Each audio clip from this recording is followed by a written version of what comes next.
selama kurun waktu 4 tahun terakhir hingga 2023, sejumlah tempat karaoke di Kota Tegal sangat dimanjakan dengan adanya Perda Nomor 2 Tahun 2019 yang membuat tidak adanya penarikan pajak retribusi pada tempat hiburan seperti karaoke, bahkan tidak ada penarikan pajak makan dan minum. Setelah adanya Peraturan Daerah Nomor 1 Tahun 2024 yang berlaku sejak 5 Januari 2024 tentang pajak daerah Kota Tegal itu, maka semua tempat hiburan di Kota Tegal akan dipungut pajak penjualan untuk makan dan minum sebesar 10%. Sedangkan pajak hiburannya akan dikenakan tarif retribusi sebesar 50%. Ina selaku General Manager Bagong Group Kota Tegal juga mengeluhkan akan hal ini. Dia menjelaskan setelah pelanggan menghabiskan uang untuk membayar tagihan di tempat hiburan, ditambah membayar pajak sebanyak 50%, yang jelas konsumen juga akan merasa keberatan paparnya. Berikut komentar Yusyabihul Akbar Kepala Bidang Pengelolaan Pendapatan Pajak Retribusi Daerah P3RD Badan Keuangan Daerah Kota Tegal, dan Dian Eka Kusumawardani Kepala Bidang Pariwisata Dinas Kepemudaan dan Pariwisata Kota Tegal. Saya Yusyabihul Akbar Resom, Kepala Bidang Pengelolaan Pendapatan Pajak Daerah dan Retribusi Daerah Badan Keuangan Daerah Kota Tegal. Nah, mengenai pajak hiburan, saya dapat informasi itu di Kota Tegal untuk karaoke tidak pernah dipungut pajak berapa tahun, Pak?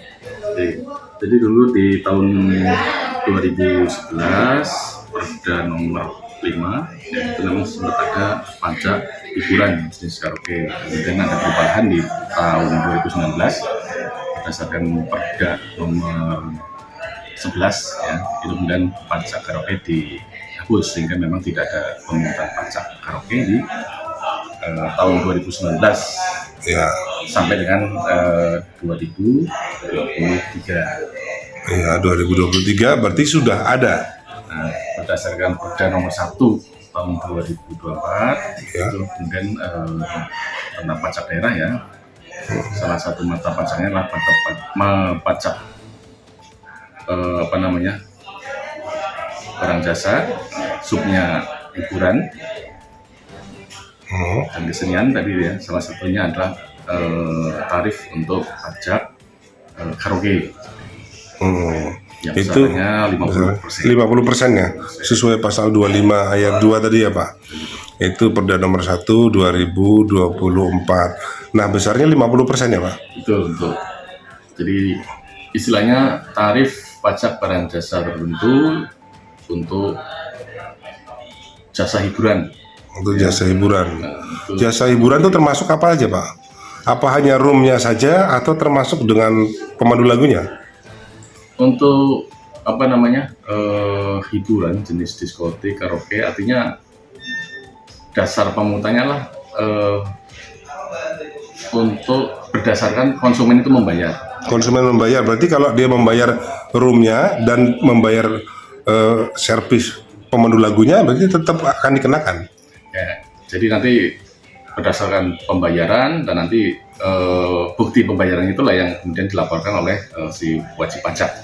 Oh begitu. Berapa besarannya yang dibayarkan konsumen, itu dasar penghitungan pajaknya. Iya, berarti sempat pajak karaoke itu vakum dari 2019 sampai 2024 kemarin ya terakhir ya? 2023 bulan Desember, berarti selama 4 tahun ya Pak.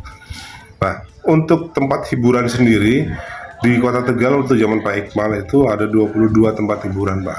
Tapi yang tercatat di DPMPTSP itu hanya 3 tahun 2023 Desember. Nah itu menurut Bapak apakah nanti yang dipungut itu 3 itu apa semuanya? Nanti kami akan melakukan pendataan ulang ya berapa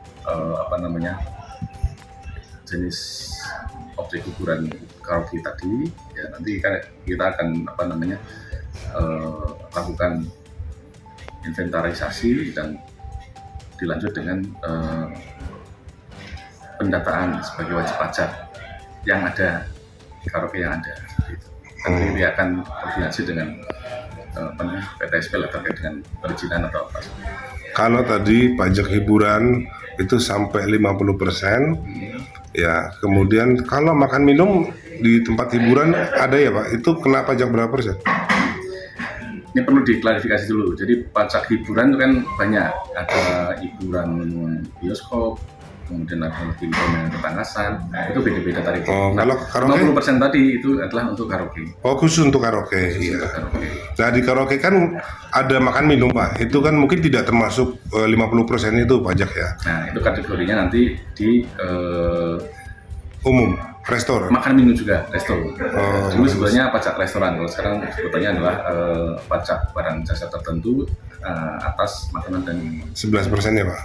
10%. 10%, iya. Nah harapannya di tahun 2024 ini ada pemasukan buat kas daerah ya Pak, dari sektor pajak hiburan ya Pak. Di tahun 2023 dan sebelumnya itu ada pemasukan apa kosong untuk kas daerah dari sektor hiburan gelap malam? Kosong, karena kita memang tidak ada dasar untuk pemungutannya, tidak ada. Jadi memang dari Iya. 19 sampai 23 tidak ada. Pernah saya dengar informasi 2011 sampai 2019 itu ada sampai luar biasa lah, sampai 600 juta, hampir 1 miliar pajak setahun dari tempat hiburan. Mudah-mudahan 2024 targetnya berapa? Untuk hiburan memang kita ada gabungan ya Pak ya, kita gabungan dengan jenis hiburan lain. Oh, gabungannya. Ya, saya perlu cek lagi untuk targetnya Pak. Oh begitu ya. Oke. Berarti nanti untuk mendata dan untuk bisa memungut itu berarti teknisnya gimana? Jadi kita inventarisasi yang ada, dan kita lakukan sosialisasi dulu ya, karena memang ini jenis objek yang baru ya. Ya. Sosialisasi, kemudian kita pendataan, ditetapkan sebagai wajib pajak, Ya. dan nanti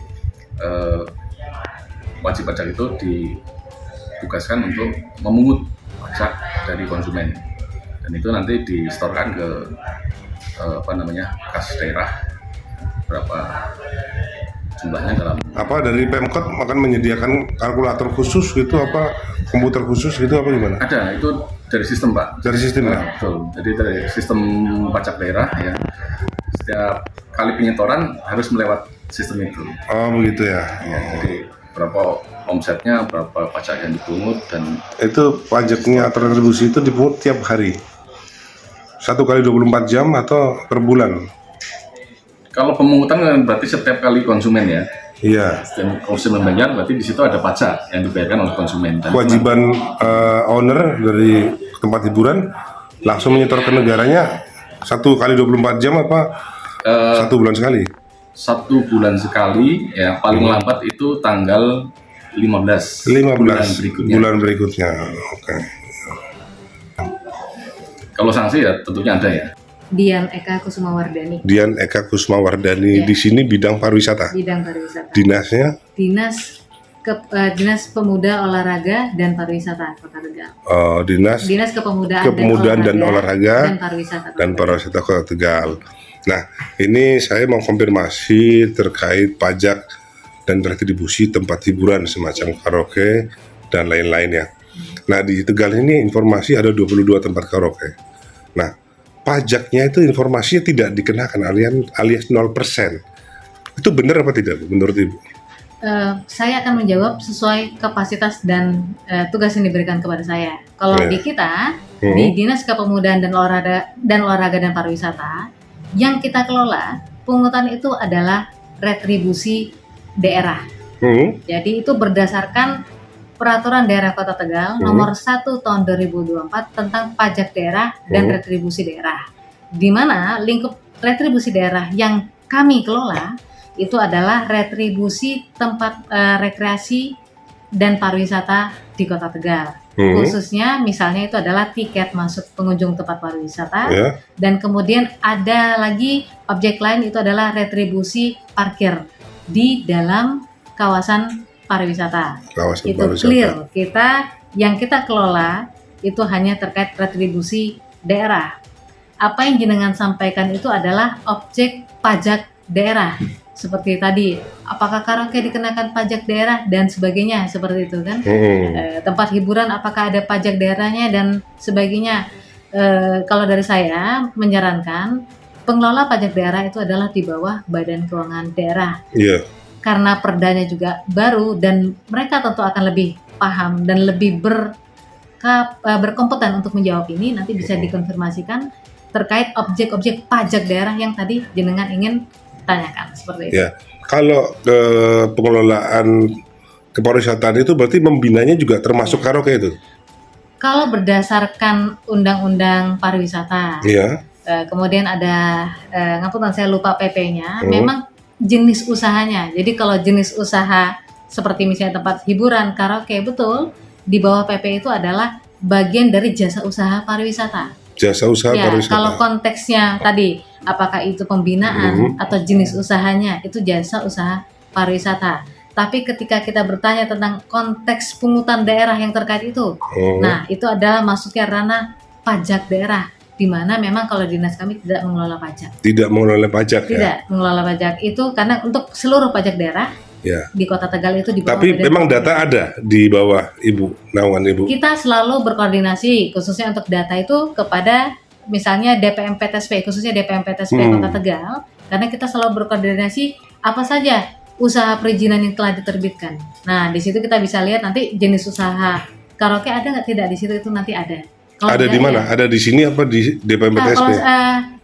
Sumber datanya itu adalah di OSS DPM PTSP. Dan kami meminta data. Sudah pernah diminta apa belum? Sudah. Setahu Ibu ada berapa? Sebentar, lanjut ya. Kalau berdasarkan data yang kami mintakan ke DPM PTSP, data yang resmi apakah suatu jasa usaha itu terdaftar di OSS per tahun 2023, itu yang saya baca sih di sini kayak klub malam itu 0, karaoke ada 3. Ada 3 apa saja? 3 nanti saya buka lagi ya, karena kemudian diskotik 0. Itu saja. Jadi ini tahun 2023. Memang kami meminta 2023. Sempat kami konfirmasi juga dengan DPM PTSP, gitu kan. Kalau saya minta data 2023, apakah data perizinan tahun-tahun sebelumnya keluar? Ternyata tidak ikut di data ini. Jadi bisa jadi ini adalah 3 yang terbaru 2023. Bisa jadi kalau tadinya dengan nyampe 2024. Di 2023. Oh, mintanya 2023 ya. 2024 belum. Jadi ini nanti akan saya bukakan datanya. Bisa jadi apakah 22 data karaoke yang jenengan sebutkan itu bisa jadi memang sudah berizin seluruhnya atau belum? Ya, tapi izinnya mungkin di sebelum 2023 ya. Karena saya tadi hanya meminta untuk yang tahun 2023. Nah, tapi yang ini tinggal yang 3 ini saya coba bukakan datanya. 92. Saya tidak terima di sini nama karaoke-nya apa, tapi nama perusahaannya itu adalah Mega Ocean Perkasa. Alamat di Jalan Citarum. Terus. Kemudian Pelangi Mega Persada. Alamat Jalan Karimun. Dan terakhir itu ada perseorangan milik Bapak Erwan Suyanto di Ruko Nirmala Square. Oh gitu. Itu cuma 3. 2023. Saya tidak bisa menunjukkan data yang tahun sebelumnya karena kebetulan memang saya tidak minta itu. Oh iya. Rumah pijat ada 3. Mengajukan izin 3. Ya, mana aja Bu? Spa itu ada aktivitas spa, Santifer Aqua itu ada 3. Untuk yang rumah pijat itu datanya adalah sebentar saya carikan. Ini ada Blue Lagoon, ya kan? Blue Lagoon, alamat? Blue Lagoon di Ruko Graha Mulia ya. Graha Mulia. Nah, kemudian ada lagi tapi nggak di sini ada nama pemiliknya Pak Ruli, kemudian ada Ibu Roidah. Iya.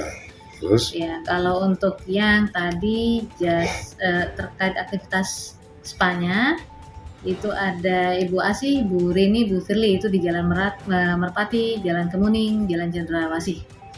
Oh itu. Ya. Demikian berita yang dapat kami sampaikan, tim Sandra TV mengabarkan.